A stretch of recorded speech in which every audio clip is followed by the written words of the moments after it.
Hi, how you doing? I want to share with you a really cool process that you can use if you're not making the sales for a specific service or an offer that you may have just launched, but the sales are not coming in. So if your sales page is not performing, there's reasons for that. There's actually multiple reasons. And in order to find out the exact reason that is stopping you from closing the deal, you need to actually do an audit. Of course, you never know whether an offer is going to sell until you actually launch it and you send traffic to the page. So you never have the guarantee, but you can certainly follow a certain process and a certain structure to make sure that you minimize the risk. So the way that I approach this now, what we're doing is we're looking at my 3 steps magnifying method. That's what I will start with, okay? So the method is basically 3 simple steps that gives us an entry point into the audit, and I always start with the headline because in most of the cases, the headline is the culprit. If your headline is not stopping people from scrolling and it is not interrupting their behavior, so we call that a pattern interrupt, then people are not going to read your copy. So the first thing that needs to be tested is the headline. And the way you do that is you test it, you split test it with the control. So the control is your existing sales page that is performing poorly. And you create a split test version. So basically this is the exact same version of your sales page, and the only thing that you change on the split test version is the headline. You obviously look for a better headline. You look for a headline that is creating a pattern interrupt, and you then let the software take care of serving the alternate versions to the visit case. So the software does that by itself. You don't have to worry about it. All you need to worry about is sending traffic to the funnel, which is obviously the sales page is part of the funnel, and then measure and look at your statistics and measure the changes from your split test version. But how do you know whether your split test is performing or whether you're actually performing up to scratch, right? So what you need to understand is that with most marketing avenues, especially online, your sales page will perform, if it performs between or converts between 1% and 3%, you're doing actually, you're doing okay. This is like the expected kind of performance that you can expect from a sales page.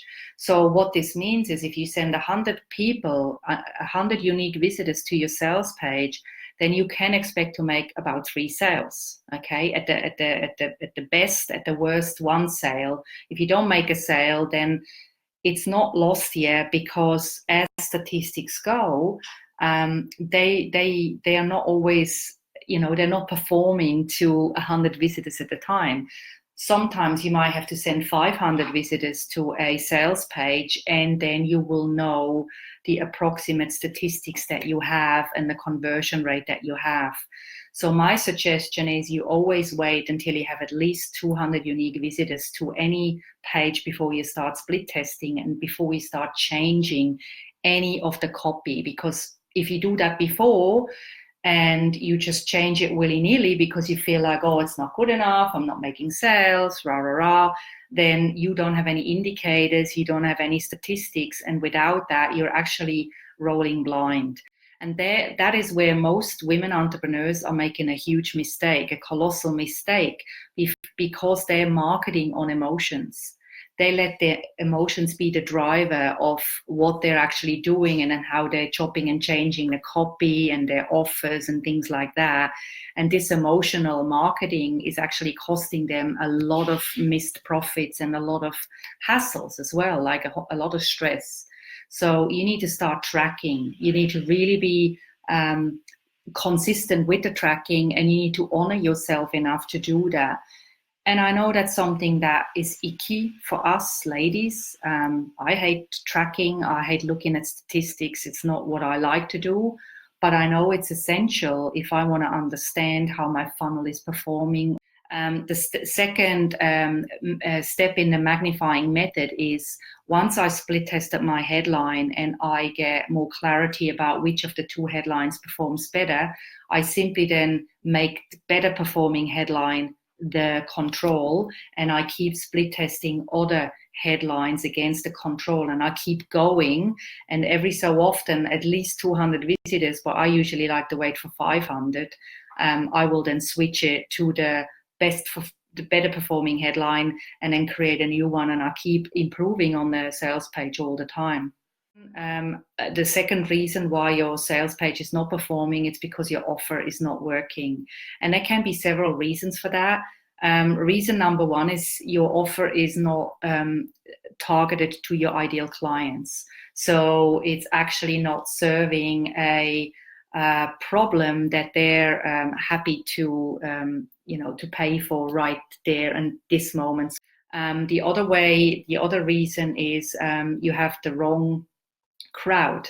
So you're targeting the wrong type of people. So your offer might be good, but your target audience is not targeted. So there's no market message match. Okay, so it's not connecting.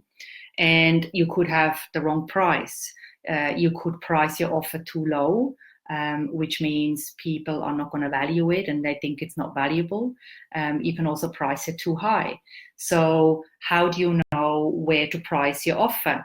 A good way is to look at your competition and to look at the bottom end and the top end of the market and then price yourself somewhere along the middle. That's a great way to kind of start, okay? So that's a little tip for you there. And the fourth reason why your offer may not be performing is because you're not offering a guarantee. And if you price your offer in a way that makes it super simple, so you remove the risk for them, then with a strong guarantee, then it's easier to say yes, even for somebody who may not have the money or may not be absolutely ready to buy. If you give them a no-brainer money-back guarantee, you literally remove the risk for them and you get more people over the line, okay? So that's another thing you can sort of split test after you've done the headline round at least once. Then as a third step, you need to split test the rest of your copy. Usually the body copy is, you need to make sure that you address a few things, okay? You need to make sure that the reader understands what you're offering pretty like ASAP. You need to help them understand how your offer can help them solve their biggest problem. And you also need to help them understand how they can get your offer without fuss, without wasting time. So it's got to be super simple. And if you're rambling and you sort of talk about the features of your offer, nobody cares about the features. What we want is a solution, right? We want to solve our pain immediately, and we want the transformation, we want the result. And so people buy results, they buy experiences, they buy the emotion behind what you're actually selling, and what that offer, like that product or that service, is going to help them experience in their business, in their life, whatever, right? So this is the third thing that you can do. But most of all, make sure you start tracking your funnels. If you want my help with that, this is what I help my clients do. I mean, I live and breathe funnels. I actually don't really like the word funnel, but I like to call it a client attraction pathway, a client attraction system. Because it's all about attracting the right type of clients at the right time into your funnel. But people understand what a funnel is. Most people in business do.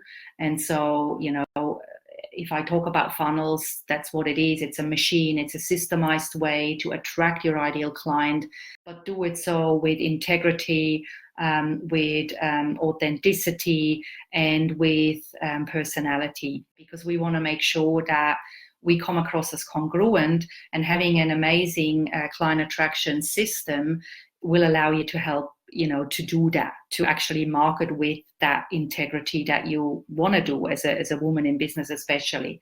So I hope this is helpful. Thank you so much for watching. Bye.